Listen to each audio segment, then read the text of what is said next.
Hello, என்னம்மா இவ்வளவு late ஆச்சு? நீ எங்கேம்மா இருக்க? அம்மா இப்போதாம்மா ஒர்க் முடிஞ்சுச்சு. சாரிம்மா, ரொம்ப லேட் ஆயிடுச்சு. சரிம்மா, கொஞ்சம் பார்த்து வாமா.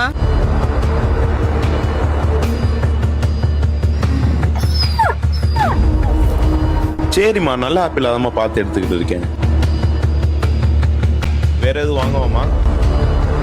ஹே ரம்யா, என்னாச்சு? ஏன் இப்படி ஓடிட்டு இருக்க? அது ஒன்றும் இல்லை, என்னை யாரும் துரத்திட்டு வந்த மாதிரி இருந்துச்சு, அதான். ஸோ இந்த மாதிரி சுச்சுவேஷன் உங்களுக்கு வந்தா இனிமே பயப்படாதீங்க. உங்க போனை 3 தடவை இப்படி ஷேக் பண்ணா போதும், போலீஸ் கண்ட்ரோல் ரூமுக்கு சிக்னல் போயிடும். ஸோ தமிழ்நாடு கவர்மெண்ட் காவல் உதவி ஆப் கொண்டு வந்திருக்காங்க. ஃபர்ஸ்ட் நீங்க இதுல எல்லாமே ரெஜிஸ்டர் பண்ணிட்டீங்க அப்படின்னா இதுல முக்கியமான ஆப்ஷன்ஸ் இருக்கு. அதுல ஃபர்ஸ்ட் ஷேக் ட்ரிகர். நீங்க ஒரு சீரியஸான சுச்சுவேஷன்ல உங்க போனை 3 டைம்ஸ் ஷேக் பண்ணா போதும், உங்க கேமரா 15 செகண்ட்ஸ் ஆன் ஆயிரும். அதுல உங்க சுச்சுவேஷன் என்னன்னு பார்த்துட்டு போலீஸ் உங்களோட லொகேஷன் வந்துருவாங்க. உங்க டேட்டா ஜிபிஎஸ் ஆன் பண்ணலனா கூட பரவாயில்ல, இந்த எமர்ஜென்சி பட்டன் ஆன் பண்ணுங்க, போலீஸ் உங்களுக்கு கால் பண்ணுவாங்க. அண்ட் முக்கியமா 112 100 101 இந்த 3 நம்பருமே இருக்கும், நீங்களுமே அதை கால் பண்ணிக்கலாம். இதுல உமன்ஸ், சின்ன பசங்க, வயசானவங்க இவங்களுக்காகவே மொபைல் கம்ப்ளைண்ட்ஸ் ஆப்ஷன்ஸ் கொண்டு வந்திருக்காங்க. சோ இவ்வளவு யூஸ்ஃபுல்லான காவல் உதவி அப்ப இப்பவே டவுன்லோட் பண்ணிக்கோங்க. அண்ட் இந்த வீடியோவை எல்லாத்துக்கும் ஷேர் பண்ணி விட்டுருங்க.